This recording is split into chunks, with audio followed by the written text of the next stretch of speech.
Prezados amigos de la Sociedad Panamericana de Trauma, es un honor muy grande tener una vez más esta reunión de la sociedad, el encuentro virtual mensual para los miembros. Hoy vamos a tener un gran amigo, un gran cirujano, una persona que participa mucho de la sociedad, Dr. Napoleón Méndez. Napoleón Méndez es cirujano de trauma do Hospital San Juan de Dios.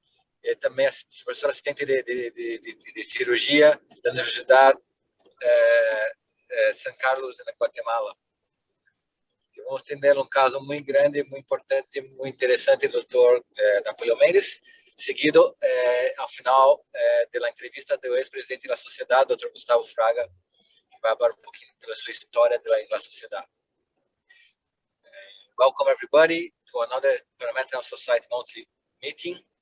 Today I have the honor to have one of the great members participating, selecting a case, presenting a case, going to be Dr. Napoleón Méndez, a trauma surgeon do Hospital San Juan de Dios, assistant professor of surgery da Universidade de San Juan, the Universidade de San Carlos in Guatemala. Thank you, everybody. And then afterwards, after his presentation, we're going to have Dr. Gustavo Fraga, former president of the Parametric Society, talk about his history, his memories for the Parametric Trauma Society. Dr. Napoleón Méndez, por favor, muchas gracias por estar acá. El Dr. Francisco Golé, el chair de la cadeira da Comissão de Telemedicina da Sociedade, vai nos ajudar com a mediação de la presentación. El doctor Herrera de Perú va a nos ayudar también con la traducción. Muchas gracias, Napoleón. Perfecto. Muy bien. Vamos a compartir pantalla ahorita. Muchísimas gracias a la organización de la Sociedad Panamericana de Trauma por el tener el honor de presentar a ustedes este caso clínico que toca este mes y discutir que de eso se trata y aprender todos de todos. Muchísimas gracias siempre por el apoyo de Valeria con esta organización y a Manuel Lorenzo, especialmente mi amigo ahí que tuvimos algunas horas antes haciendo las traducciones para que fuera un poquito más fácil, no tener tanta dificultad con la traducción. Voy a perder un poquito la visual, Manny, si me ayuda, si alguien de repente quiere levantar la mano o algo, porque sí, ahorita voy a pantalla completa y no sé quién levanta la mano. Se ve ahí mi pantalla, ¿no? Sí. Perfecto. Bien, vamos a entrar de lleno al caso. Este es un caso que recibimos en la emergencia del hospital, un varón de 31 años, llevado por paramédicos por múltiples heridas por arma de fuego en la región de la cara, el cuello y el tórax. 30 minutos de evolución.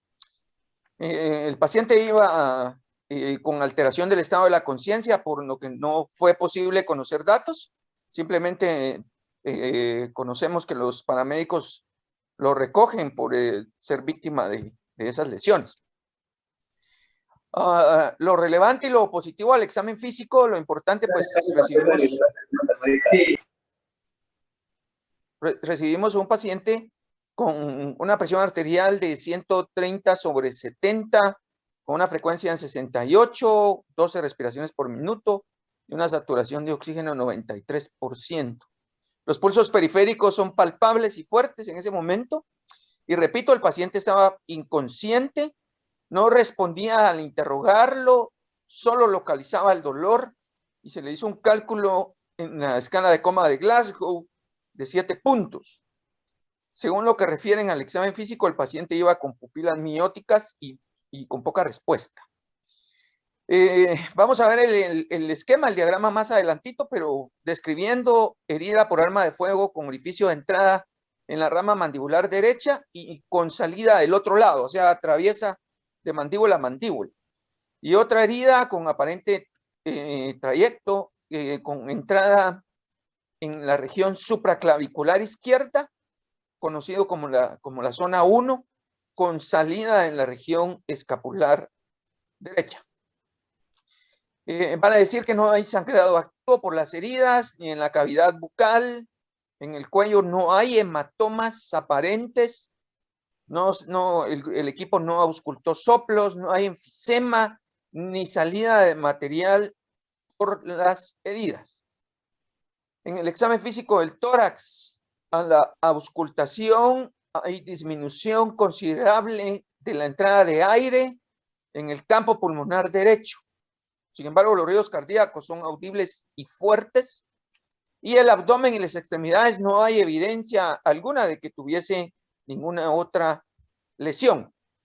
Les dejo unos segundos el esquema para que podamos ver aquí con mi cursor. Todos sabemos que el trayecto no se puede adivinar, pero pensábamos que esta era una entrada y esta la salida. Zona 1 izquierda en el cuello, con salida del lado derecho. Eso fue lo que tenemos aquí entonces. ¿Ven las fotos? Entonces, en donde podemos ver los orificios en la cara, que lo atraviesa completamente, y este es el orificio del cuello. Vemos acá la salida del tórax y podemos ver que el paciente ya está con su vía aérea controlada. ¿Qué hizo el equipo? ¿Qué hizo el equipo en el manejo de la atención primaria? Bueno, en cuanto a se colocó por el Glasgow bajo, inmediatamente una vía aérea avanzada, más como pudo verse en el diagrama, en las fotos, una inmovilización cervical con collarín. En cuanto al manejo del B, por la clínica de disminución de la entrada de aire y ese orificio, pues el equipo que lo recibió consideró que pudiese tener un hemoneumotórax, se le colocó un tubo torácico de ese lado y en efecto en ese momento dio 200 cc de sangre y aire. En la C se manejó con un bolus inicial de 500 cc de lactato de Ringer colocado a través de un catéter venoso central subclavio derecho. No hay signos duros de lesión en cuello. Y en cuanto al déficit neurológico, pues el equipo planifica llevar al paciente a una tomografía cerebral atribuyendo el Glasgow bajo y el estado de coma por una posible onda expansiva. Así fue como se empezó a manejar el caso. Muy bien, quiero ver, pasar la diapositiva. Ok. Y entonces tendríamos la primera interacción con ustedes.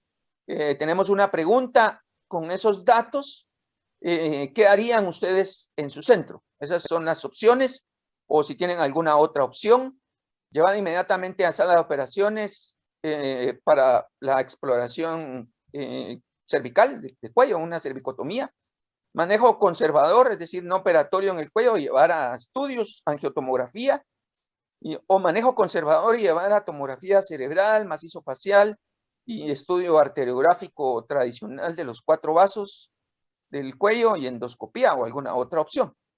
Entonces, ese es para que voten y si alguno quiere intervenir comentando el caso, respondiendo a la pregunta o haciendo algún comentario o ampliando si quieren más datos.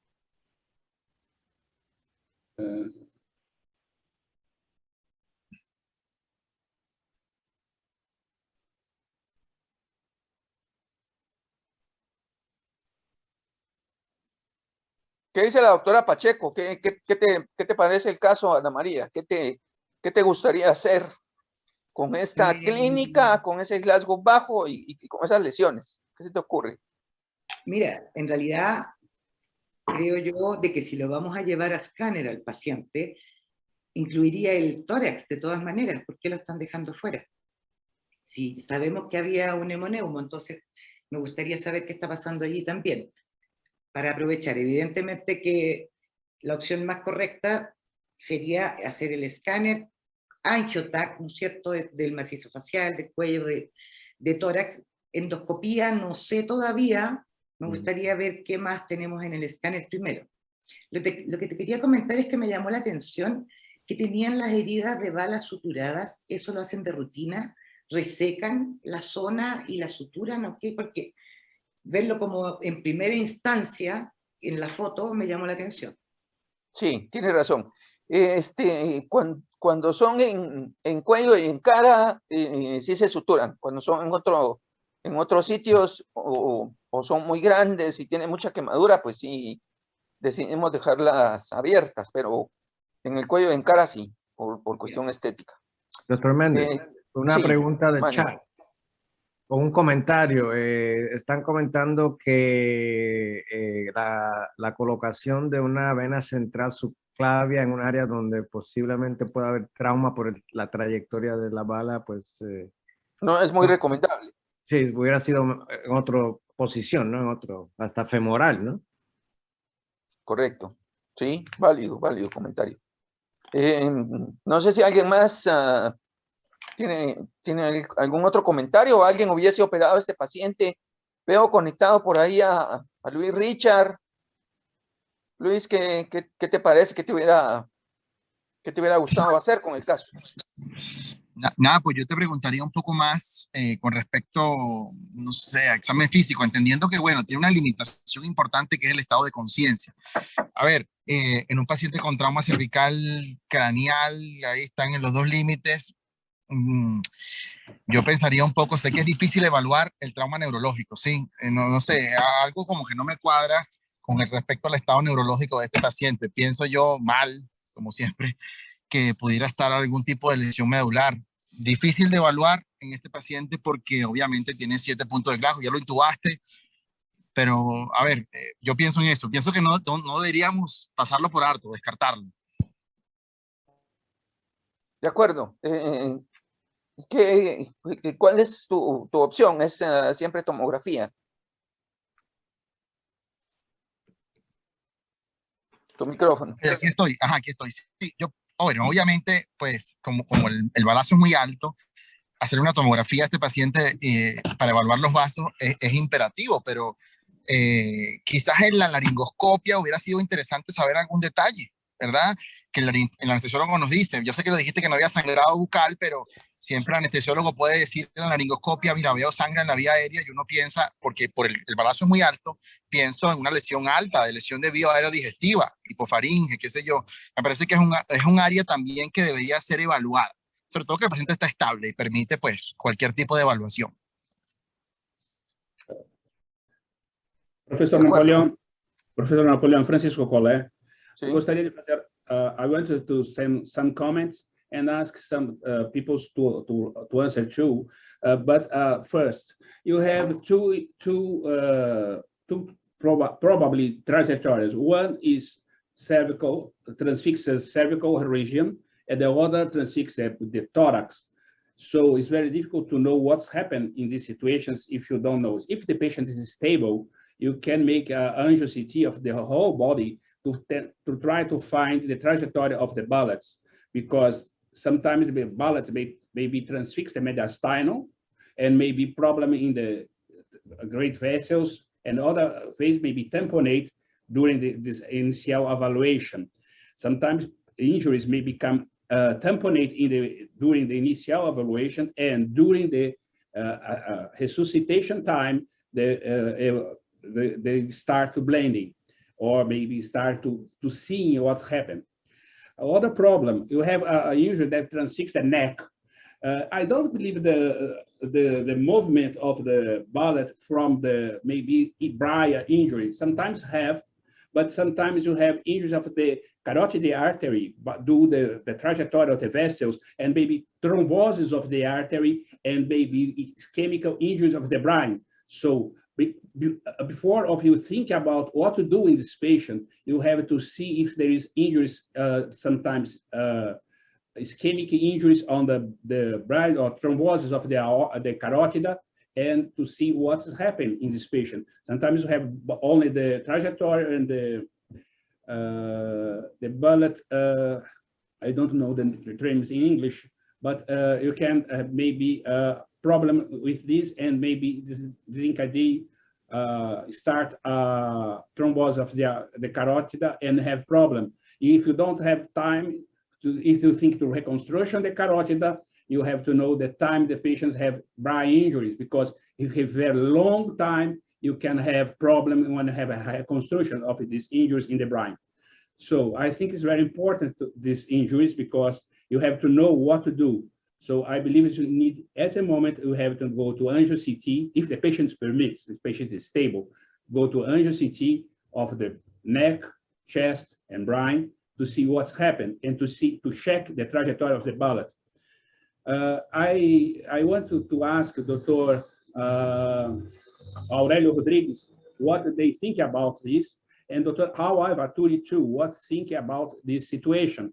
If they go to the surgery, or they go to X-ray, they go, what the two people want to do with this kind of the patient.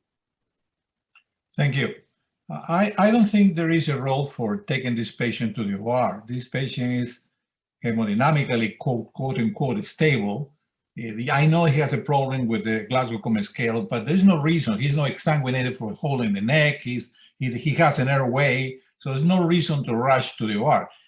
Dr. Pacheco was completely right. In the United States, this patient will have taken to the CT angiogram, and we do probably what we used to call in shock trauma the Rodrigogram. You know, did it head CT, neck CT, chest CT. If we have any question, abdominal CT, because a CT, modern CT, in 1 minute take a CT the whole body.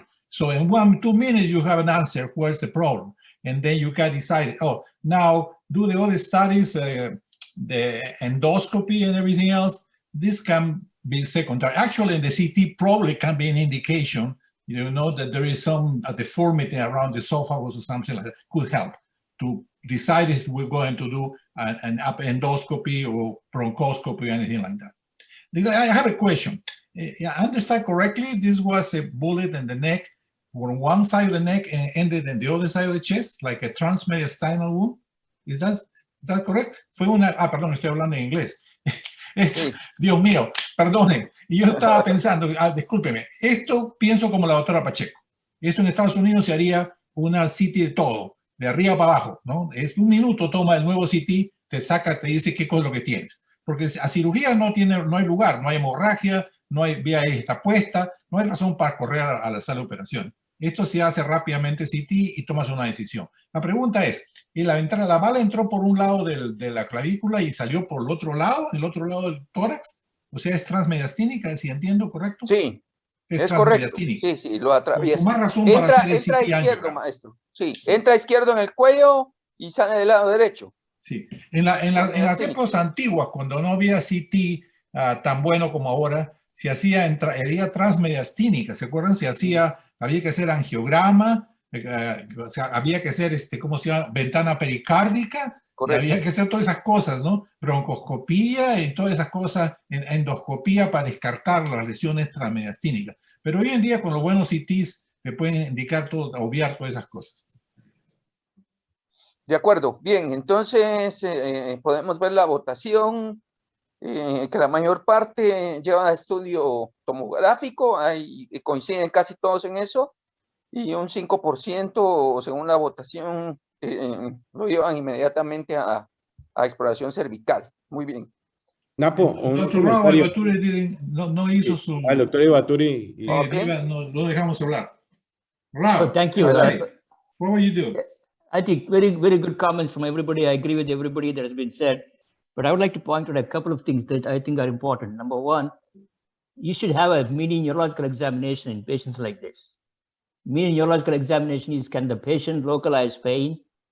Second question, is he moving all extremities? That's the most important thing. Because if he may have a quadriplegia because he's not responding to anything else, and you want to find it out soon enough. Now you have a C collar there in place, so that may be somewhat protective. But you would like to know whether the patient is completely quadriplegic or paraplegic because it's a transcervical wound. Number two, you want to find out from the patients who put in the endotracheal tube, was there any blood in the aerodigestive tract at all, in the oral cavity or in the trachea or in the upper esophagus? Because that will give you an automatic indication that something that you need to be working up. Not that you're going to do anything urgently right now. Third thing, are there any localizing signs in terms of neurological deficits to one side? And I think this pertains very well to what Francisco is talking about, a unilateral carotid thrombosis, edema of the brain, etc. So you need to find out whether there are any pupillary reaction, differences between the two sides. Is there any localization to one side? That might give you a clue. Not that all these things are going to be urgent, but to have that information earlier on will pave the way for protecting some kind of a cerebral protection maneuvers that you might want to take, like, giving some mannitol, stuff like that, while you're waiting for the CT scan to happen. But I agree with everything else everybody else said about the CT scan. I would do a CT scan of the head, brain, neck, chest, and maybe something else too. And that will give you a clear indication of where to go next. I agree there is no reason to go to the operating room right away. Thank you very much. I need to say, quiero decir una cosa muy importante para los residentes que están acá. Una de las cosas que aprendí con los neurocirujanos, neurotrauma, en shock trauma, nos dijeron siempre esto. El Glasgow Coma Scale es una cosa grosera que les permite a usted llamar al neurocirujano y darle una idea de qué es lo que está pasando con el paciente. Si deja a la enamorada que estaba con el hotel, si deja la comida, si regresa. Y la verdad es que es lo que cuando viene el residente que está ahí de neurocirugía o él hace un examen neurológico completo, como estaba pidiendo uno de ustedes. Porque ¿cómo se dice? El Glasgow Coma no es completo, es una cosa genérica, para dar una idea cómo está el paciente. Pero hay que hacer un examen neurológico completo para descartar otras cosas que se nos puede pasar. De acuerdo, muy bien. Napo, yo quiero hacer un comentario, Napo. ¿Me Por oyes? supuesto, Carlos. Mira, nosotros normalmente a estos pacientes le hacemos el TAC cerebral simple y le hacemos angioTAC de cuello para ver bien todas las grandes vasos, las carótidas y de tórax. Pero en estos pacientes con ese daño neurológico y que no está el tiro en la cabeza, a estos pacientes estamos haciendo un planteamiento diferente y además del angioTAC del cuello para ver las carótidas, le hacemos un TAC de perfusión cerebral para ver, como decía el doctor Ibaturi y el doctor, para ver si hay un trombo o ha embolizado y ese es el problema neurológico que tiene. Entonces, en ese momento, con esa sospecha, le hacemos además eso. Eso es lo que estamos haciendo ahora. Perfecto. Buen comentario. Muy bien. De acuerdo. Vamos a avanzar un poco. Entonces, solo para recordar lo que está escrito en algunos artículos de manejo de cuello, solo para que todos lo recordemos, que estos son los signos mayores de lesión que lo hacen a uno pensar en llevar inmediatamente a exploración cervical. Y vale decir que la alteración del estado de conciencia es algo que debe considerarse, tal vez no llevarlo inmediato, pero sí poner en alerta a este paciente porque se pierde mucha ventana clínica, y así está escrito en muchos artículos, que la alteración del estado de la conciencia debe ser una alerta y sigue siendo un signo mayor, tal vez no definitivo y no implica también descartar hacer estudios, pero sí debería uno estar a la alerta de pensar que este paciente va a terminar en quirófano. Si no tiene otra causa, como decían ustedes, que responda a esta alteración del estado de la conciencia. Bueno, tengo otra pregunta para ustedes en cuanto a respecto a las fotos, valorando las imágenes y la trayectoria de las heridas. Yo quisiera que señalen si ustedes consideran que a este momento ha habido algún error, señalarlo, porque para esto son estas sesiones, para ilustrarnos lo muy bien o lo mal que se ha manejado el caso, si existe un error en A, en B, en C o en D. Y pues ya hubo un comentario por ahí de que tal vez el catéter central no tiene mucho lugar, no es un paciente en choque, y además el sitio no es el ideal si pensamos que pudiese estar comprometido el cuello. Entonces, perdón, en C quiero decir, ya tenemos un error por ahí en C. Yo tengo un comentario más adelante, pero quería ver si existe consenso en esto o alguien quiere señalar algún error según las imágenes que vieron. Si quieren, regreso un poco para que vean las imágenes, que lo que quiero es que vean las imágenes, y en las imágenes ustedes pueden señalar algún error. Ya alguien dijo el catéter. La sutura. La sutura, claro, que pues podría ser controversial. No sé si alguien más. Un comentario.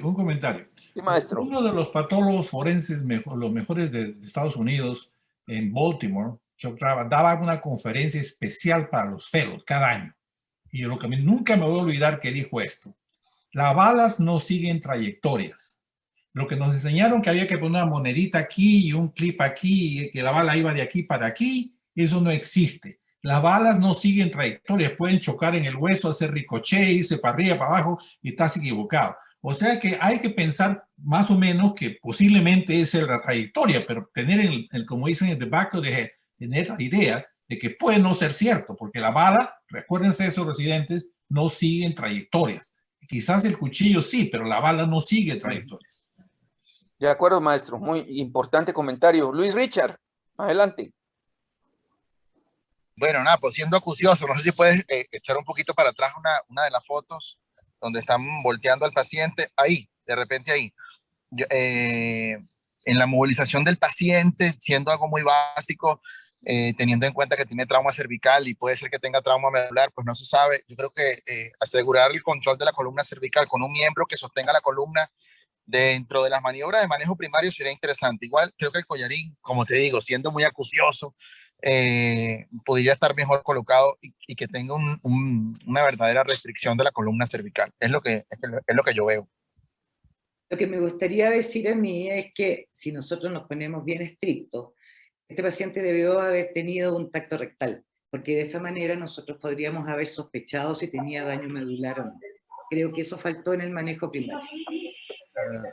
De acuerdo. Muy bien, Ana María. Gustaría llamar a El maestro Ibaturi levantó la mano.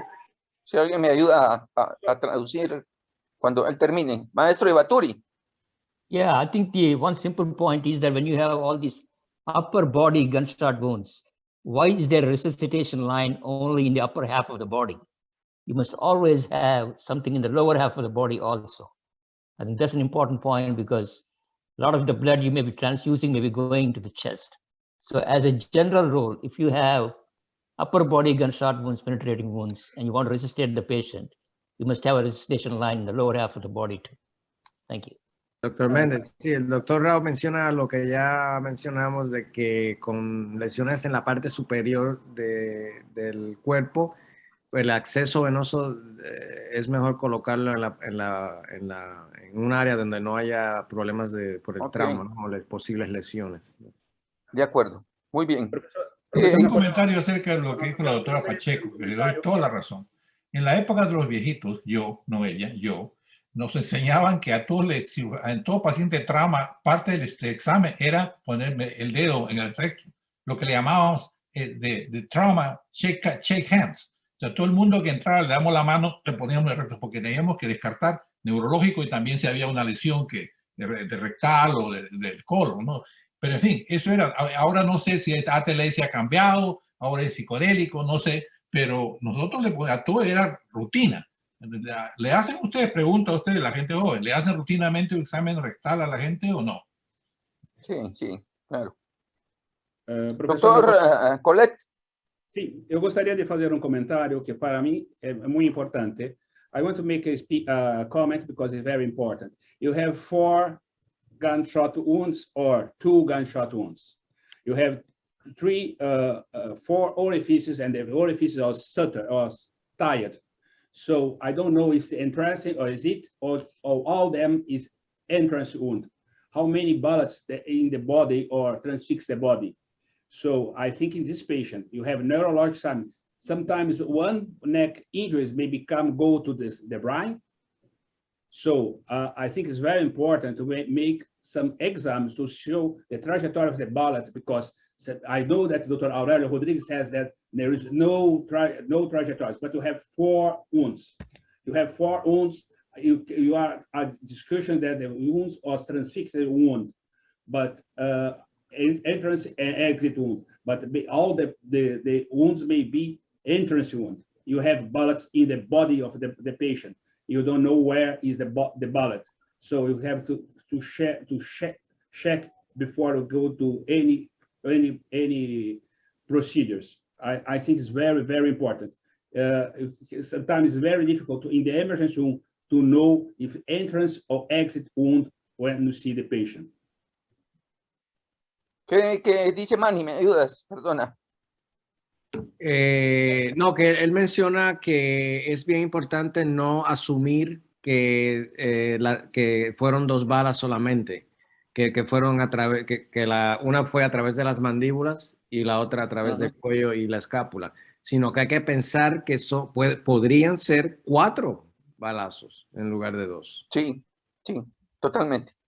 Bien, sí, a esta pregunta a propósito, porque cuando nosotros recibimos unas horas después al paciente, uno de los primeros comentarios o algo que nos llamó la atención del caso, del grupo que manejó, fue en esto. Yo quería que entráramos a discusión porque sí merece la pena detenerse un poquito en esta situación, y es que a pesar de que está escrito en los algoritmos del ATLS o de cualquier curso de trauma, la colocación del collarín, hay varias publicaciones y varios artículos que hablan que no es tan útil en el paciente con trauma penetrante, y no es que no exista, pero es realmente excepcional que un paciente con trauma penetrante herido por arma de fuego vaya a necesitar un collarín.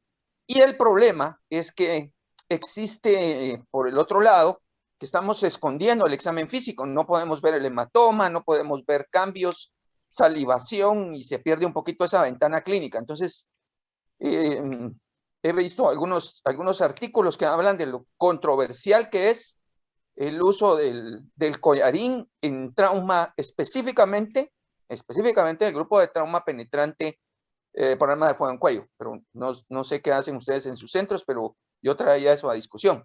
No sé si alguien quiere comentar sobre eso.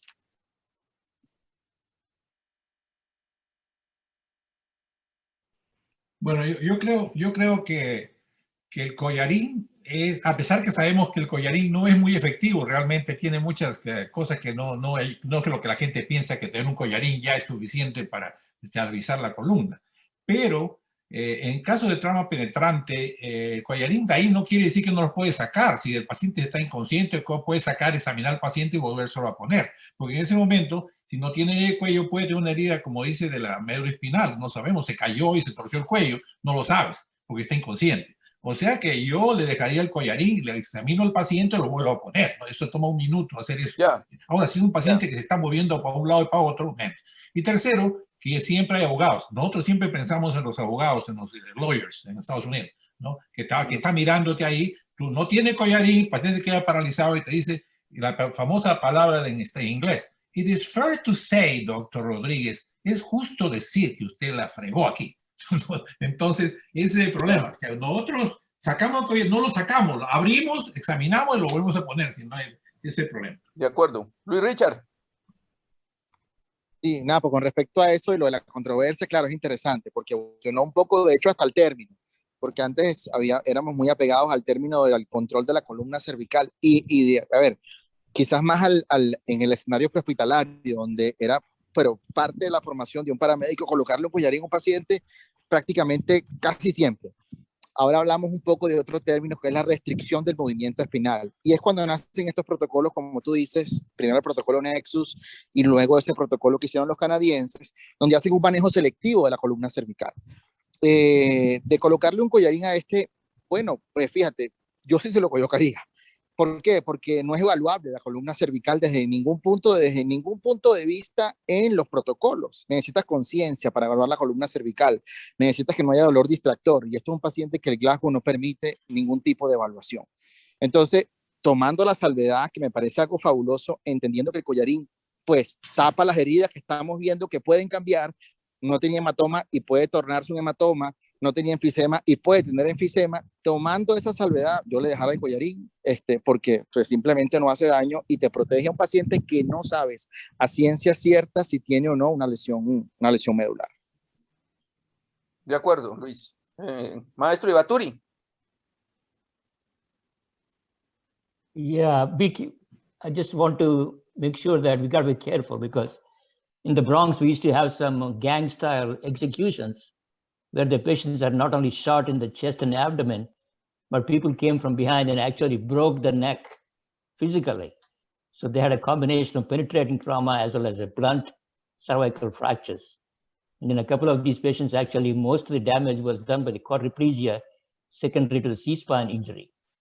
So be careful. Don't take out the cervical collars. Don't rule them out. Don't throw them out.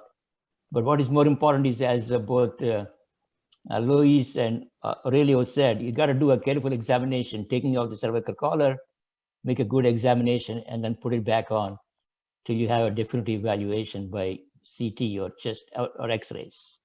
Thank you. I would like to say something to wake up the people who is falling asleep here. Quiero decir algo para la gente que se está quedando dormida aquí. Quiero decir algo acerca del doctor Roy Baturi. Él está hablando en The Bronx. El doctor Baturi trabajaba en un hospital que se le decían el Fort Apache, porque había tanto peligro ahí, había tanto trauma penetrante. Por eso el doctor escribió el mejor libro que se ha escrito, el único de trauma penetrante que existe, está escrito por el doctor Baturi. Era tan peligroso que cuando él me invitó a una conferencia, el taxista me cobró 3 veces. 3 veces. Me dijo, ¿por qué? Porque si ahí uno no sale vivo, me dijo, voy a tener suerte. Él era Fort Apache, por eso era tan famoso ese hospital que le decían Fort Apache. Era el llanito de Venezuela, 2 llanitos, el Cook County de Estados Unidos, el Fort Apache. Muy buen hospital donde estaba Rao, por eso le digo. Cobraban 3 veces el taxista. Doctor Méndez. Sí, Manny. Si quieres preguntarle a doctor Fraga, a doctor Ordóñez también. De acuerdo, de acuerdo. Tal vez ahorita que viene un poquito más de discusión, estos son los laboratorios, para que los veamos, no tan relevantes. Y estas son las imágenes que decidió hacer el equipo: radiografías cervicales,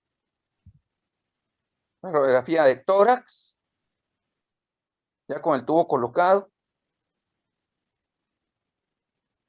Esto es una placa de abdomen para rastrear, como dijo el doctor Colette, que buscando que pudiese tener no necesariamente dos balazos, sino que tuviese más y fueran 4 agujeros y estuvieran las ojivas por ahí. Esta es la tomografía del cerebro. Que ahí pueden verse un poquito de contraste porque le hicieron la angiotac. Ahorita ahí pueden verse las imágenes de la mandíbula con fractura, un hematoma en el cuello, con enfisema del lado izquierdo, un poco de sangre todavía del lado derecho, el tubo colocado en la región del tórax, y esta es la imagen, la mejor imagen que pude tomar, porque el video que logramos captar del caso no era tan bueno, era mejor la fotografía. Entonces esta es la fotografía para que analicen de la angiotomografía. Esta es otra toma de la angiotomografía. Y entonces, basado en esto, pues el equipo que manejó al paciente lo consideró una angiotomografía interpretada normal. Con esa tomografía también se interconsultó a neurocirugía. Neurocirugía interpretó la tomografía como normal, sin edema cerebral por onda expansiva, como se había considerado inicialmente. Y entonces ellos sugieren que la alteración de estado de conciencia puede ser transitoria por una posible intoxicación por alcohol o por drogas. No hay en este momento en el hospital reactivos para poder comprobar eso. Solo fue una decisión clínica. El paciente tuvo asistencia de ventilación mecánica y se interconsultó a cirugía maxilofacial. Y esta es la evolución. No hay cambios de hemodinamia en ese transcurso.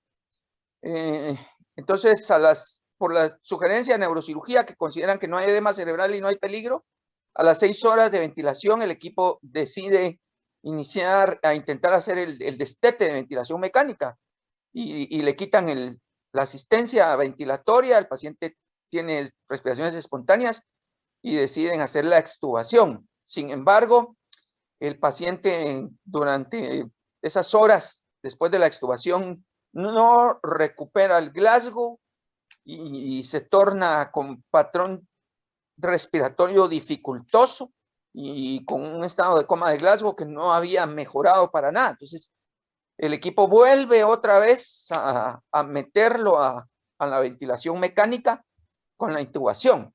36 horas después nosotros conocemos el caso, ya nos lo entregan y entonces determinamos que existe una interrupción del flujo a nivel de la emergencia de la carótida común izquierda, sin lograrse visualizar las ramas internas o externas de la misma.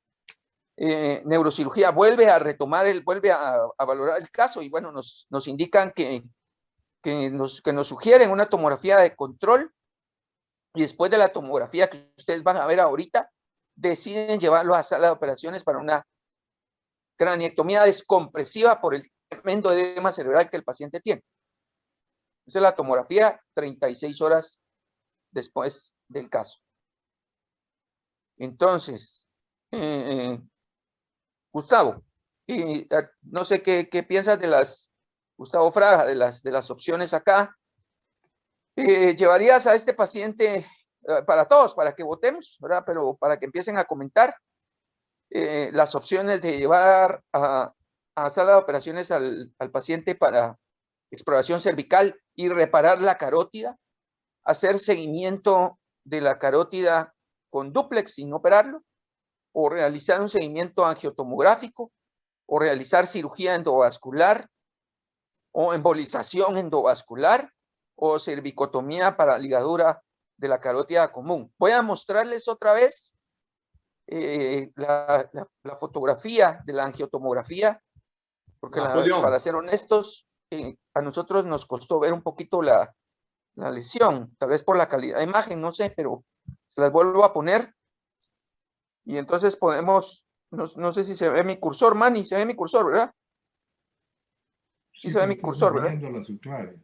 Okay. Seguimos la subclavia y vemos que aquí hay una interrupción de la carótida, ¿sí? Entonces, ven comparado acá, aquí se mete la vertebral, está la carótida de este lado sin ningún problema, pero aquí está interrumpida completamente. Quantas horas após o trauma essa segunda tomografia? Já tinham passado 3 dias? 36 horas, día y medio. Um dia e meio.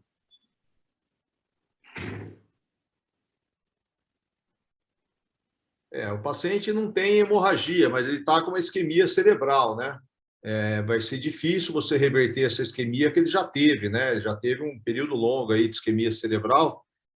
Se você tivesse opção de fazer algum tratamento endovascular, seria menos invasivo, mas eu sei que é difícil o tratamento endovascular, né? Por causa dos catéteres específicos que precisam, né? E é provável que o quadro neurológico do paciente não seja revertido.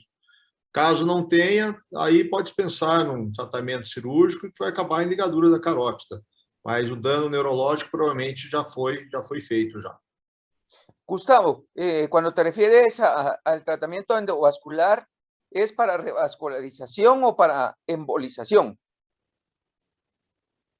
Provavelmente não vai conseguir revascularizar, porque deve ser uma secção completa dessa carótida, você tem que ver o que consegue ser feito, e se for o caso, é só interromper o fluxo da carótida com mola, para interromper o fluxo dessa carótida, porque não venha sangrar depois, né? Porque senão a gente pode sangrar aí na evolução dele ainda. Doctor Méndez, en el chat están pidiendo que si puede poner la tomografía nuevamente, la imagen. La reconstrucción, la de reconstrucción, ¿no? La de la carótida. Pusieron CT scan, no pusieron de dónde. Esa es la del cerebro, ¿no? La del cuello, la del cuello. Ok.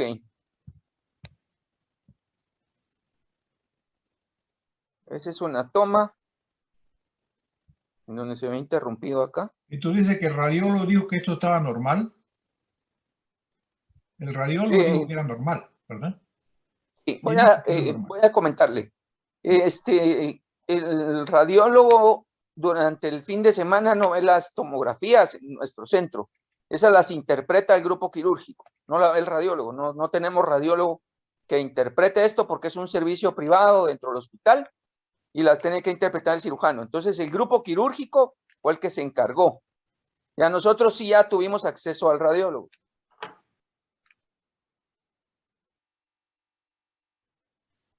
Carlos Ordóñez, ¿hubieses revascularizado o ligado por cualquiera de las vías, ya sea endovascular o abierto? ¿Qué crees que hubiera sido lo mejor? Yo creo que en Ligar, revascularizar o dejarlo. Esa foto, aunque no es buena, pero ahí hay una sección completa de la carótida, está totalmente interrumpida, ahí se ve el pedacito inferior, pues deberían haberla visto. Por eso te decía que cuando uno sospecha alguna trauma en la carótida, inmediatamente habrá que hacerle la perfusión cerebral para ver que eso pasó. Y eso habría que habérselo hecho inmediatamente o inmediatamente tomar una decisión, porque ya 3 días después o 36 horas después, tiene un infarto cerebral, ya no hay nada que hacer, este señor ya se va a morir. Bueno, si tiene infarto cerebral, ¿está de acuerdo que hacerle una revascularización lo remata al paciente? No meterle nada y nada. Pues algunas personas le ligarían la carótida ahí en el origen. Otros neuroradiólogos dicen que no está tan trombosada que no necesita nada más. O sea que nosotros siempre hemos tratado de ligar a carótida ahí en el origen para impedir el sangrado, pero en este paciente no hay nada que hacer en este momento ya. ¿Tampoco le traerías a ligarla? Por eso te digo, a veces nosotros estuvimos muy tentados y siempre a hacer esto, a ligarla primero quirúrgicamente para pensar que no fuera a volver a sangrar. Segundo, ya después pasamos a embolizarla del todo pues ya está comprometido el cerebro, no hay nada que hacer, sino embolizarla. Y ahora algunos neuroradiólogos nuestros dicen que ni siquiera eso, porque está tan trombosada que el daño ya está hecho y ni siquiera se justifica. Entonces ahí vamos, pero pues nosotros como cirujanos siempre pensamos en ligarla, pero ahora están en ese pensamiento. Quisiera hacer 3 acotaciones. Primero, si me permites, quiero volver a la radiografía de cuello y tórax que hiciste. Nosotros normalmente, me acuerdo la última vez que está haciendo traumas de 8 años, ¿no? Ya no hacíamos radiografía de cuello porque si ese paciente va a la tomografía computarizada, en 3 minutos yo sé lo que pasa en el cuello. Y esa tomografía de cuello tendrías que hacerla como la hacíamos en mi época, que había que jalarle las manos de abajo, dos le jalaban los brazos para que se viera CCB. Y eso ya no lo hace nadie, eso es primitivo. En la radiografía de tórax se indica que el estómago un poquito más, y cada vez me importa, un poquito más y vuela, ese tipo va a aspirar. En nuestra época se ponía tubo nasogástrico, lógicamente este paciente va a ser difícil con seguridad poner un tubo nasogástrico, pero fíjate, ese estómago está listo, está lleno de aire, lleno de comida y sabe Dios de qué más, ¿no? Entonces te quería decirte la importancia de esta radiografía, la de cuello. Si le vas a hacer tomografía y va a ser en 5 minutos, en 10 minutos, yo no le haría radiografía de cuello y perder tiempo. De acuerdo. En cuanto a qué hacer esta cuestión que dice que quiere hacer una descompresiva, una craneotomía descompresiva, las craneotomías descompresivas para edema cerebral, ya eso es cuando el paciente ha fallado todo, doctor Lorenzo, usted que hace intensivo, cuando ya ha fallado todas las cosas médicas que le puede dar al paciente para el edema. No es una cosa que hay que hacerle descompresiva, porque la mayor parte de esa gente que hace descompresiva no mejora. El 50% no le va bien, ya porque ya va tan mal. Y yo no le haría revascularización si ya tiene una isquemia ahí por muchos días, hay un infarto, revascularización, terminas de matar al paciente. Doctor, de acuerdo. Profesor Ibaturri.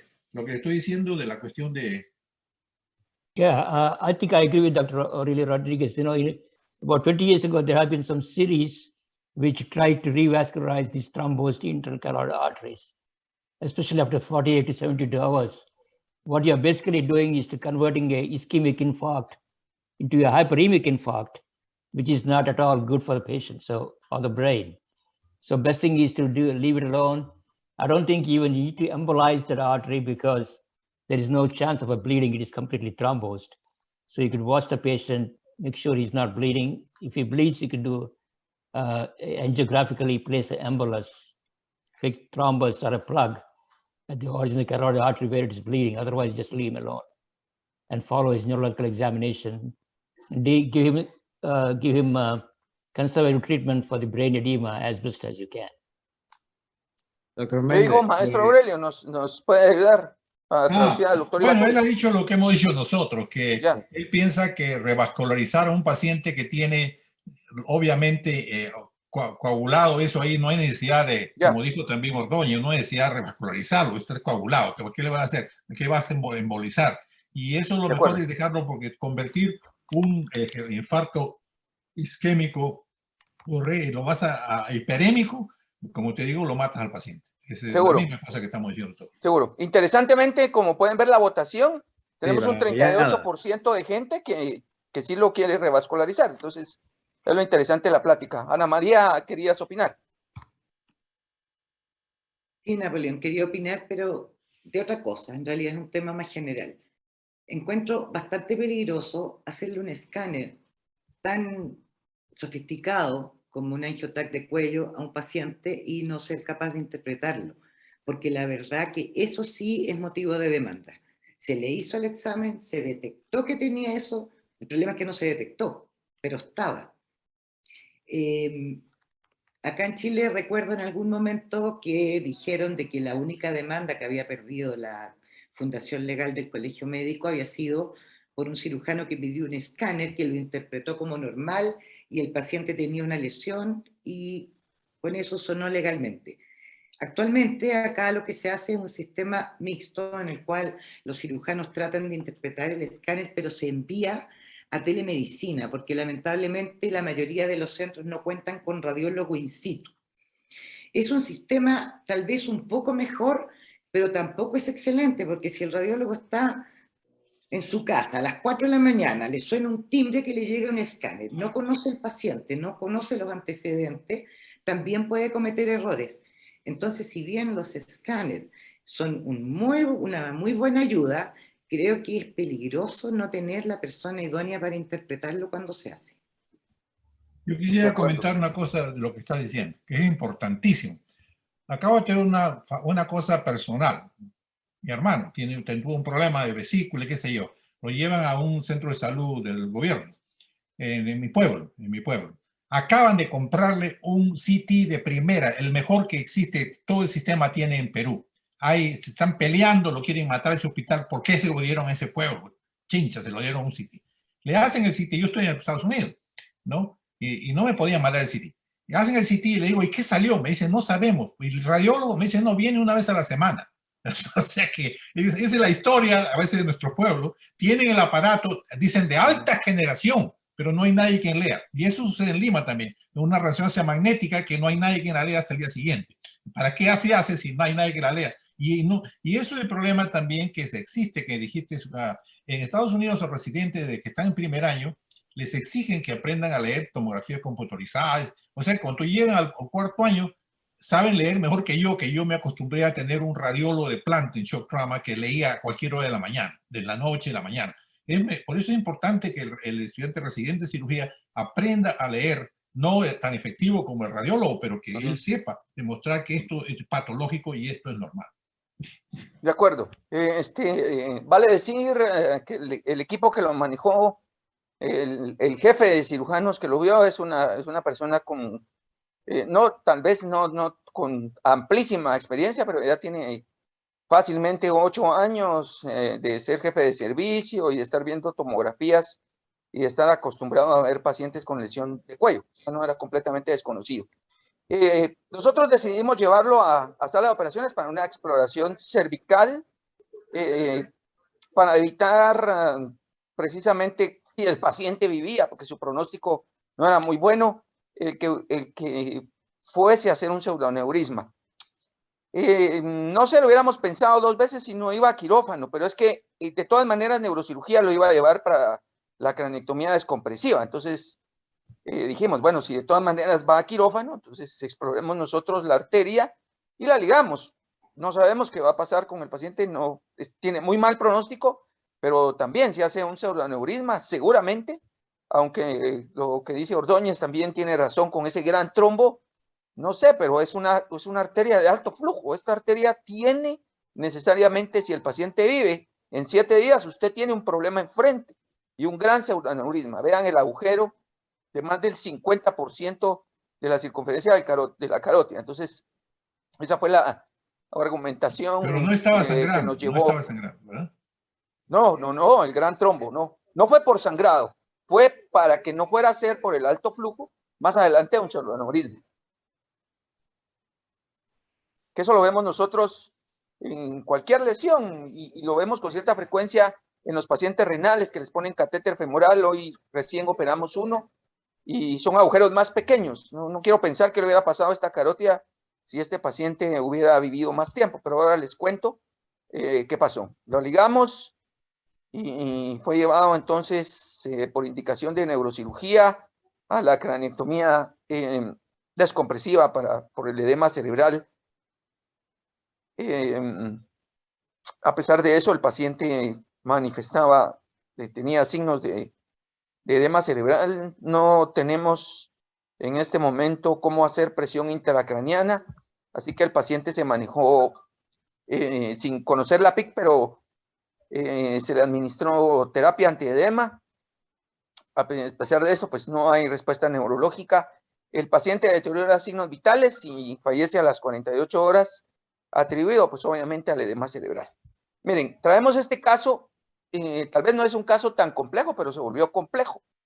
Y queríamos ilustrar lo que sucede, de repente puede suceder en cualquier sala de emergencias, con cualquier experto, y son los errores en la práctica diaria, que nos puede pasar a cualquiera, y que no es bonito presentar un caso así. Es decepcionante, pero creo que uno aprende más de las cosas que no manejó bien, lamentablemente, y por eso lo traíamos acá. En cuanto a los errores en trauma, una muy breve, 2 diapositivas de esto. Ustedes saben que hay consecuencias reversibles e irreversibles, y hay errores de errores, y aquí hubo muchos errores en el caso. Hay errores, pueden haber errores en diagnósticos, cuando uno pide el estudio equivocado, cuando es una técnica inadecuada que le puso contraste cuando no era, o al revés, o como se dio en este caso, la interpretación inadecuada. También pueden haber errores de juicio, indicar una cirugía muy temprano o muy tarde, o que la condición clínica de ese paciente sí sea la cirugía, pero no es una condición adecuada, porque tiene hipocalemia, porque tiene hipocalcemia, y al paciente no le va a ir bien, aunque tenga la cirugía indicada. El procedimiento innecesario, o cuando hay recursos limitados y nos metemos a hacer cirugía vascular, por ejemplo, y no hay la suficiente experiencia. Pueden haber también errores técnicos, como malas suturas, iatrogenia y tantas cosas que pueden pasar en sala de operaciones, y que muchas de estas no se conocen, porque hay pocos artículos de esto y somos tal vez no necesariamente tan honestos para reportar los errores, así que es probable que sean el doble de los que los artículos reportan. Y uno de los más comunes es la falta de apego a protocolos. Más importante que señalar los errores es tratar de evitarlos. Y para cada tipo de error que ilustramos, hay medidas preventivas. Y pues esto lo conocemos todos, pero a veces se nos olvida el trabajar en equipo multidisciplinario. Lo que decía Ana María, pues si no tienes el radiólogo en ese momento, pues la telemedicina, y tratar de articular todo el equipo multidisciplinario que tengamos en el hospital, la consulta a los expertos. Cuando estaba Manny me estaba ayudando a hacer la traducción, pues hablábamos, consultarlos temprano, no necesariamente cuando las cosas vayan mal, sino que si uno se le ocurre que pues necesita el apoyo del experto, un maestro con más experiencia y todo, pues ¿por qué no hacerlo a tiempo para evitar los problemas antes de que se den? Y una de las formas más prácticas y que está demostrada ampliamente que funciona, pues es la lista de chequeo, tanto para hacer diagnóstico como para desde ver una radiografía, como verla, como ver una tomografía, como los pasos en la cirugía, hacer ese chequeo de lista.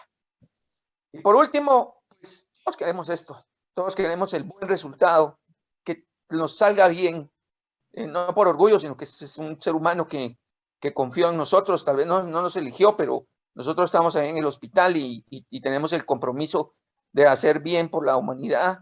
Lamentablemente la cirugía de trauma quiere médicos casi perfectos, ¿no? Y es que la verdad que los errores se pagan muy caros y los paga el paciente. Entonces, el buen resultado que todos queremos es cuando yo le digo, cuando se alinean las estrellas.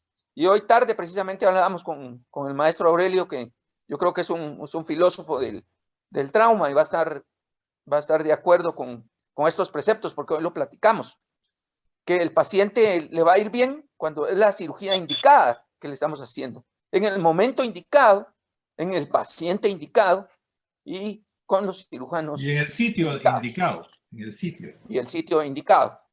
Así que pues queríamos traer este caso duro, difícil, realmente no nos gusta traerlo porque se cometieron muchos errores y no es bonito, pero con la esperanza de que estas imágenes dramáticas le sirva a otros cirujanos que de repente van a tener un caso así enfrente y nos sirva a todos para evitarlos.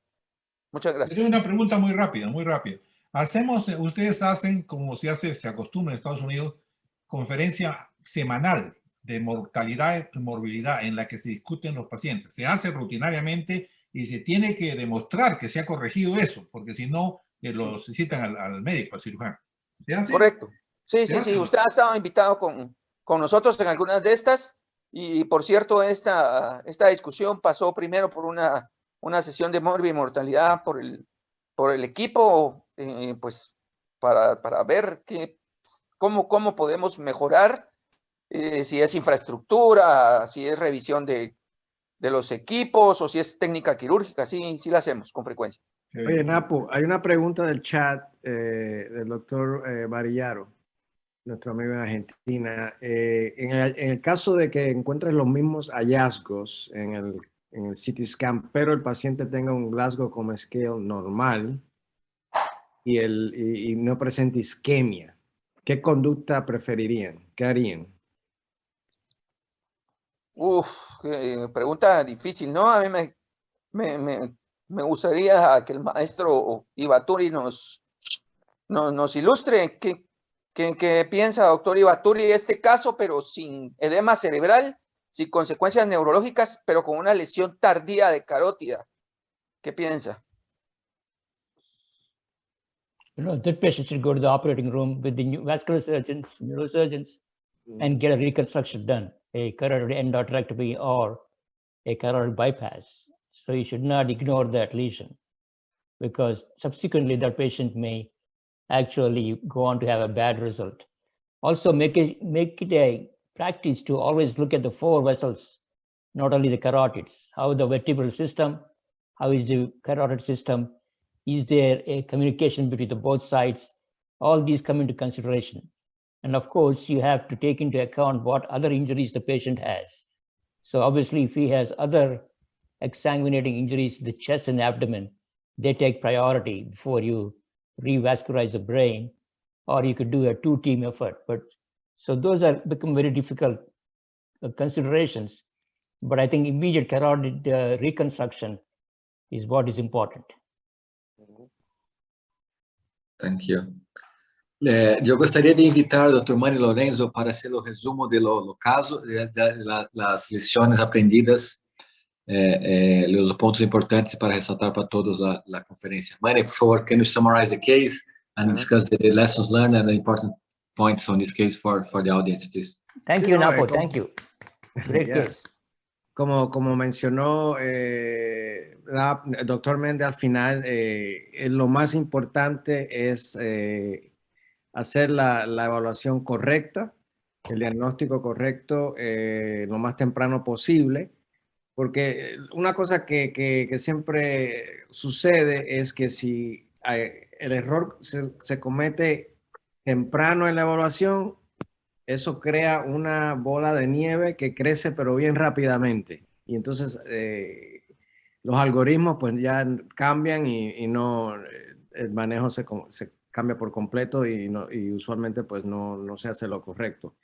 Así que quiero enfatizar lo que él mencionó en cuestión de que hacer las decisiones correctas al principio hace una diferencia inmensa, y que el paciente se haga la cirugía correcta en el paciente en el momento indicado, y obviamente hay sus limitaciones de recursos, pero con lo que uno tenga disponible, pues hacer lo mejor que uno pueda. Can I do this in English now, please? Oh, in English, yes. No, I definitely agree with what Dr. Mendez mentioned at the end, that as a summary of the case, that it applies to all the cases that we see in trauma, that doing the right decision, the wrong decision early in the management creates this snowball effect that definitely changes the whole management of the patient and usually goes in the wrong direction.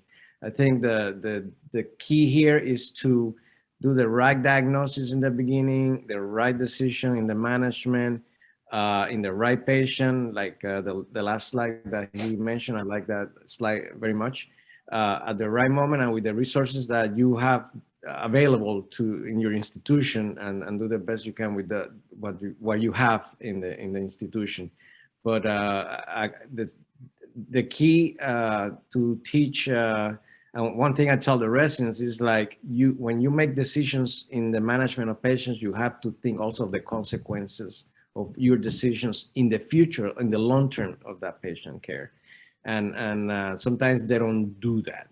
And I think doing the decisions, the correct decisions at the beginning, obviously the correct diagnosis, is going to make a difference in the management of this patient. Thank you. Thank you. Professor Napoleão, um prazer muito grande tê-lo acá, um honor. Como sempre, esses casos são muito importantes, muito interessantes, muita discussão boa. E esperamos vê-lo e poder abraçá-lo pessoalmente no próximo congresso, sim? Muchas gracias. Por favor, Ernesto, vamos agora falar com o professor Gustavo Fraga, ex-presidente da Sociedade Pan-Americana de Trauma, cirurgião de trauma e professor de cirurgia, divisão de cirurgia de trauma na Universidade de Campinas, Unicamp, em São Paulo, Brasil. Quando o Dr. Fraga foi o presidente da sociedade, eu era o vice-presidente, e tenho que dizer que o jantar, a cena do presidente, eu perdi. Estava em Rio de Janeiro, e o voo de Rio para São Paulo, que iria para Santa Cruz, foi cancelado por mau tempo, e não estava na cena de Dr. Fraga. Fraga, me deve essa cena, sim? Dr. Fraga, um prazer, um honor tê-lo acá. Dr. Fraga, please.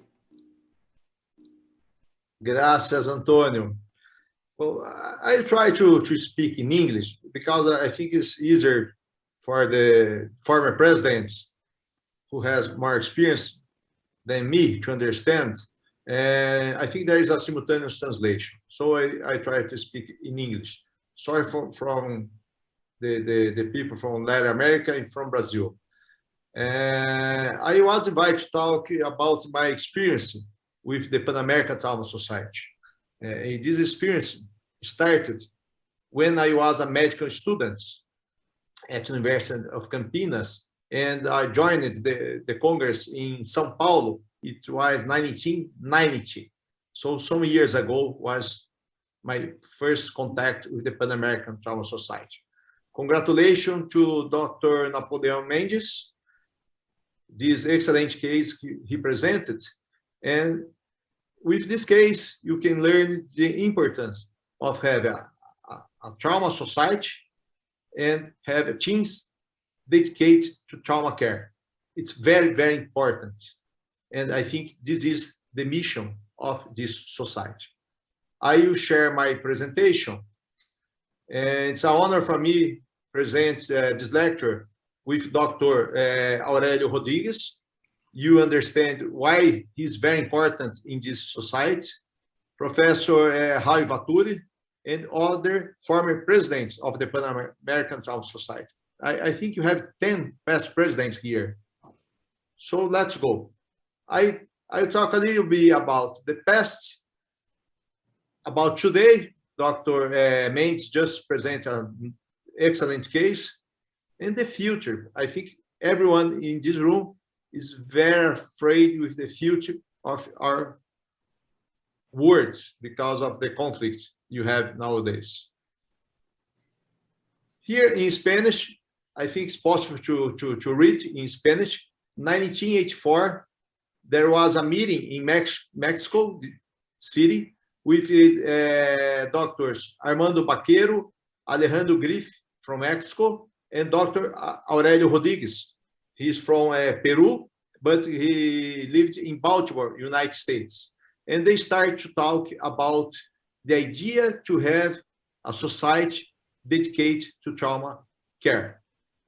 Congratulations, Dr. Rodriguez, with this very, very important idea you had some years ago. 1986, in Bogota, Colombia, they organized a meeting in November 1986, and they discussed about create the association, the Pan American Trauma Society. So you can observe the names of the pioneers of the society, David Milder from Canada, Aurelio Rodriguez, Professor Francisco Holguin from Bogota, Ricardo Carrasco from Quito, Ecuador, and others. And there I have this picture in my files about the Pan American Trauma Society. We can observe here in the center, Dr. Aurelio Rodriguez. On the right of Dr. Aurelio Rodriguez, Dr. Ernest Moore, Jim Moore. He's a very famous trauma surgeon. And if you, Dr. Rodriguez, want to identify some surgeons in this picture, Dr. Rodriguez, just open your phone and some other names, because I think, I don't know if it's Dr. Tejada is here in the picture. Yeah, you have here the guy with the white hair is one of the Mexicans, elder, who died a few years ago. I forgot the name also. There's another Mexican doctor here who was part of the society, and he was on the founders. This guy here in the extreme left, he was the director of Mexican Red Cross when we have that famous lunch, you know. We used to call it the Tiger. He was to call the Tiger, you know. And this guy in the back is an Argentinian who founded the first Argentinian Society of Trauma and Medicine, a combination. And they all Mexican doctors. This is another doctor from Argentina who was a thoracic surgeon, a chief of ATLS in Argentina. I forgot what his name was. Yeah, these people, they all type. Thank you. Dr. Martos, only one suggestion for our president.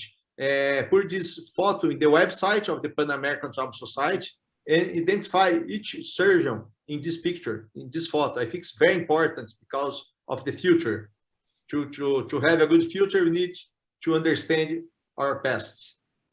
So the mission of the society is to, because the problem of trauma, I think that you have the same problem 40 years later. You have a lot of violence in the Latin America, gunshot wounds, homicides, etc. So you need to organize the pre-hospital system. You need to improve some rotation with the young surgeons and maybe medical and nurse students. You need to try to solve the same problems that you have in different countries about trauma. And you need to stimulate the publications on trauma for the young generation. The first Congress was in San Juan, Puerto Rico, 1988, San Jose.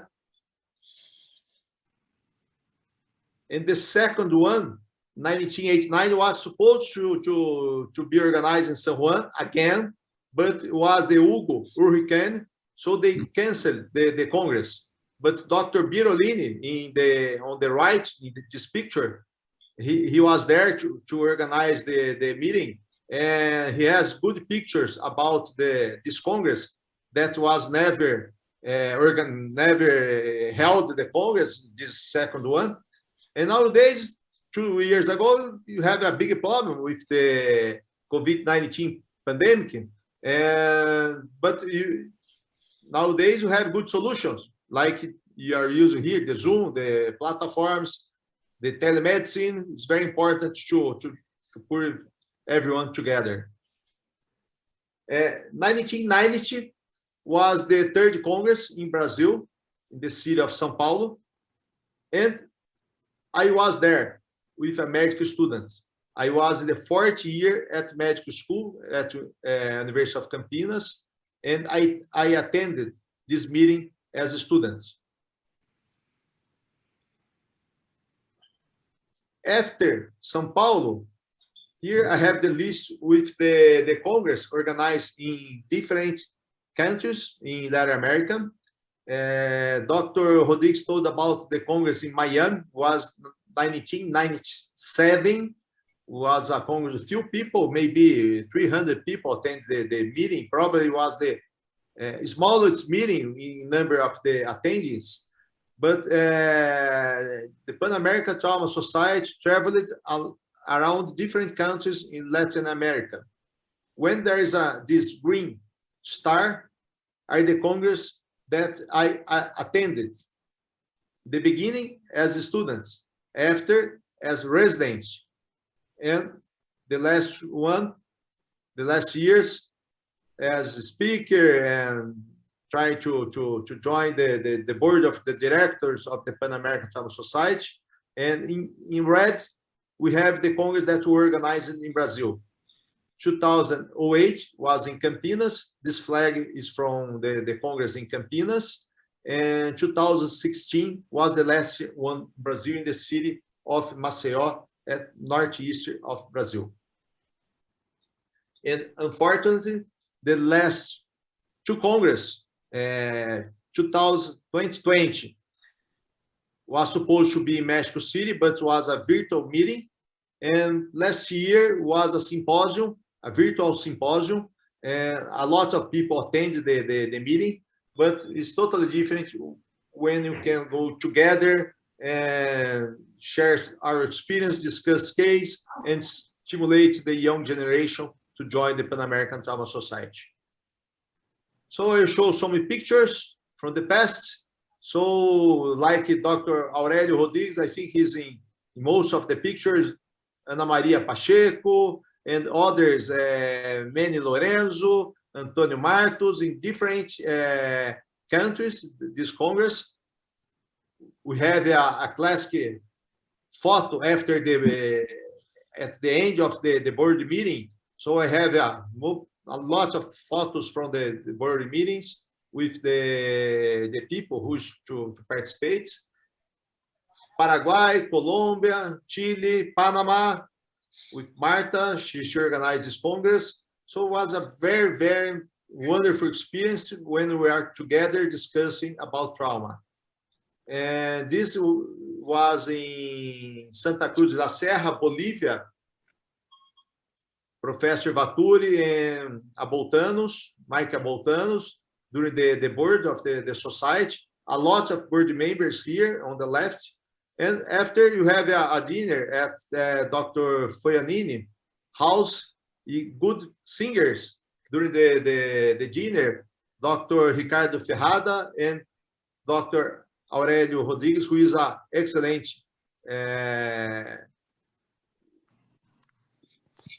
musician. He plays not guitar, violão in Brazil. I don't know the name in English. So the society organized Congress, organized so many different courses. Each country can start to organize the course from the Pan American Trauma Society. We did this in Brazil with the ultrasound course, disaster, quality improvement discourses from World Health Organization. Unfortunately, only 2 or 3 were organized in Brazil about this course. In the past, every Friday, and since the last 3 years, every Monday, you have the trauma Telegram rounds to discuss cases about trauma. I have participated in these sessions since 2010. Congratulations to Dr. Francisco Collet, who participate in this conference, in this case discussed since the beginning, and the support of the University of Miami with Dr. Martus, it's very important. And the publications, we have the Pan American Journal of Trauma, Critical Care, Emergency Surgery. So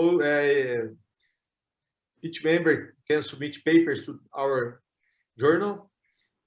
And there are some books from the Pan American Trauma Society in English, Spanish, and in Portuguese. There are international observership programs. It's very important for the residents. It's very important for the students to visit other hospitals in other countries, learn about trauma. And I will show now some pictures from Campinas. We started in 2004. We received Dr. Alberto Garcia from Cali, Colombia. It is Agustín Caballero. He works in pre-hospital in Spain with Professor Mario Mantovani, who was my mentor, Professor Mantovani. Dr. Risoli, he's from Brazil, but he used to work in Canada. Nowadays, he's working in Doha, Qatar. Professor Coimbra, Raul Coimbra, he's from Brazil, and he visits Campinas many times to discuss case, rounds in the hospital. So thank you, Dr. Coimbra, for your support. 2006, he came with Dr. Carlos Morales from Colombia. He has a large experience from Medellin with cardiac trauma. The former President Manuel Lorenzo from the United States and Puerto Rico with Professor Mario Mantovani. On the right, this was not a resident, a young attendee some years ago, looks like me, but he's very young. 2009, we received in Campinas Dr. Osvaldo Moraes, the famous surgeon he creates the Bogotá bag. He's the guy from the Bogotá bag. And Andres Rubiano, who is very active. He's a neurosurgeon, very active in the Pan American Trauma Society. When the invited professors come to Campinas, always they give lectures for the students. These are students from the Trauma League, giving a gift to Dr. Rubiano. Again, Dr. Coimbra with Dr. Susan Briggs, former president of the Pan American Trauma Society and a large experience in disaster. Again, Susan Briggs, and this young guy here is the translator of the lecture. I don't know if you know this young guy here, but looks like Antonio Martus.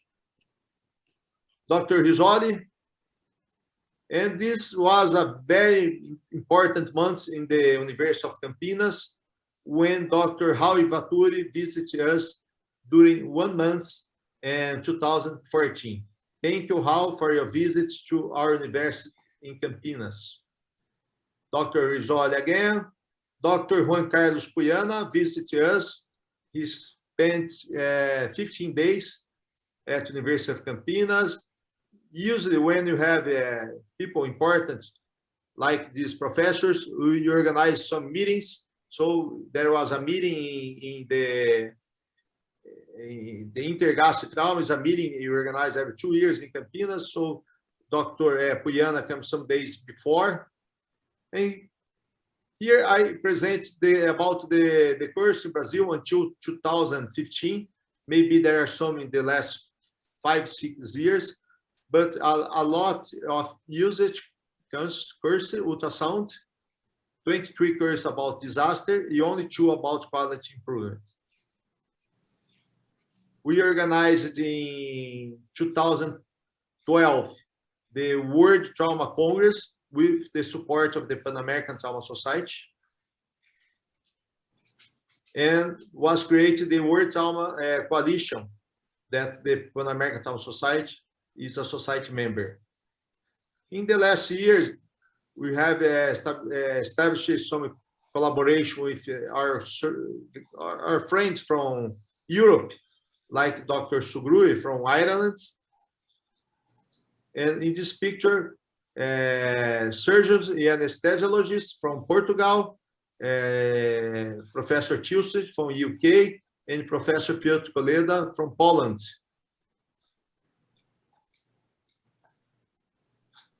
And 2 years ago, Dr. Ruben Peralta from Doha, Qatar, visited us, and he gave a lot of lectures with the medical students. So it's a way to improve trauma care, share the experience.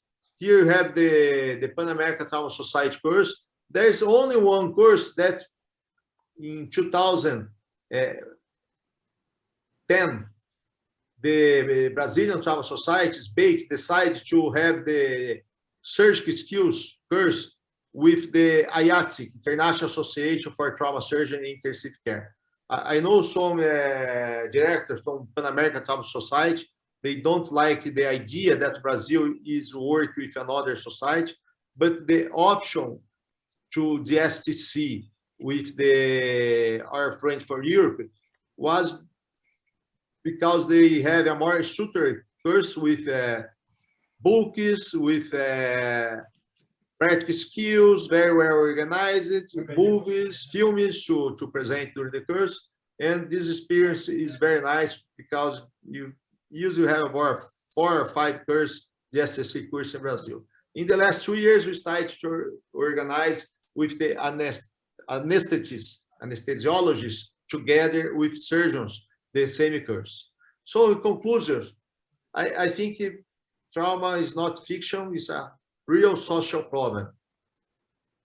The problem that you have 40 years ago about the no organized trauma systems in Latin America, I think it's like the same. Some countries improved a lot, but we still have problems with health professionals, including surgeons. There's a lot of discussion in Brazil about trauma surgery and trauma surgeons. 50% of the surgeons that work with trauma, they want to become specialties. It's not a specialty in Brazil. It's only an area of the general surgery. But like some important surgeon from the United States used to say, the general surgeons turn a dinosaur. No more general surgeons because usually they work in small centers, small cities. And in Brazil, you need to have more trauma surgeons dedicated to trauma care to treat patients like Dr. Mendes presented today. It's very important to motivate the health students, not only medical students, but the nurse students to take care of trauma patients and bring the medical students to apply for surgery, first in general surgery, and after the ideal are 2 years work as trauma surgeons, the residents. I did this 30 years ago, but some years in Brazil, they changed to only 1 year. It's not enough to prepare a surgeon on trauma only with 1 year, plus 3 or 2 years as general surgeon. And you need to develop, it's very important for young generation, develop prevention programs. And this is for the students or residents who are in the conference. You can make the difference. You, the students, you, the resident, because you are a little old, you are becoming elderly, and I think the problems in trauma will be solved by the young generation. Just to give here my contact, gpfraga@unicamp.br. And to finalize my presentation, I just received in my Facebook, this is a friend of mine, who this photo from 1941 in the Opera de Odessa at Ukraine. I don't know this country yet. And 8 years later, 1941, they have some protection against the Hitler, and when they want to have the country. And more than 8 years later, the same problem in the humanity. We never learn with our errors. Again, the same problem war. I think all trauma surgeons, they don't like war. I think everyone is against war. So let's pray for peace in the world and to have a future Congress. I think it will be in Cartagena again, so you can meet each other in the next Congress. Thank you, Antonio, for the opportunity. I hope I have atingido as suas expectativas. Obrigado. Thank you, Dr. Fraga. I'd like to use your last slide to say that you need to, the Pan-American Society, would like to send our warmest support to all the brave surgeons, nurses, paramedics working and trying to save lives in Ukraine, from civilians and from military. So in times of war, traumas happen a lot. There are brave men and women over there working under not ideal conditions, trying to save lives, and they have all our respect and our support.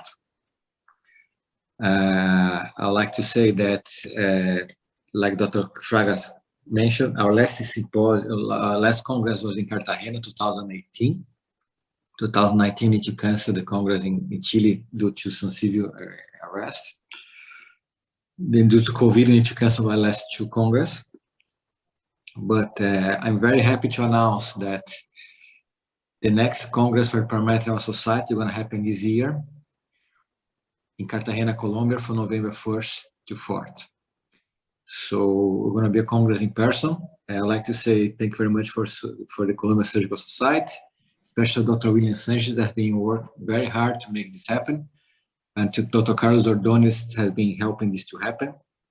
And we're going to see each other in Cartagena the first week in November. And we're going to be able to hug each other, I hope we're going to be able to have a lot of moments of happiness and to laugh and to celebrate life again. So thank you, Dr. Ordonez. Thank you for helping to make this happen. Do you have anything to add regarding the Congress in Cartagena, Dr. Ordonez? Carlos?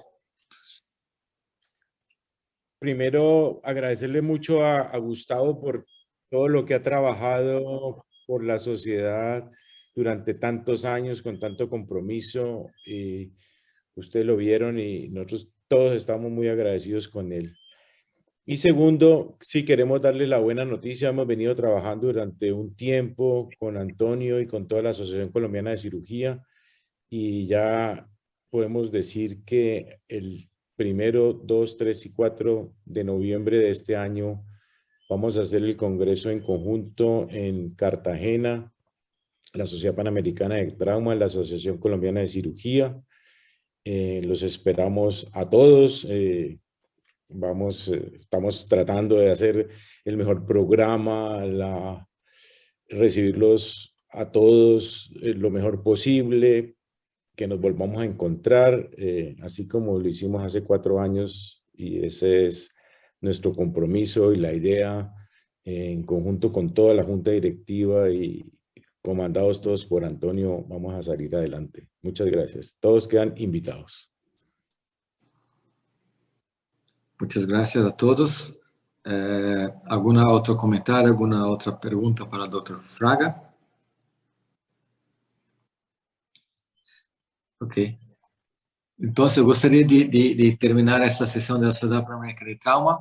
Agradecer a todos pela presença e vamos encerrar em silêncio em homenagem a todas as vítimas da guerra em Ucrânia. Muitas graças a todos. Nos vemos no próximo mês.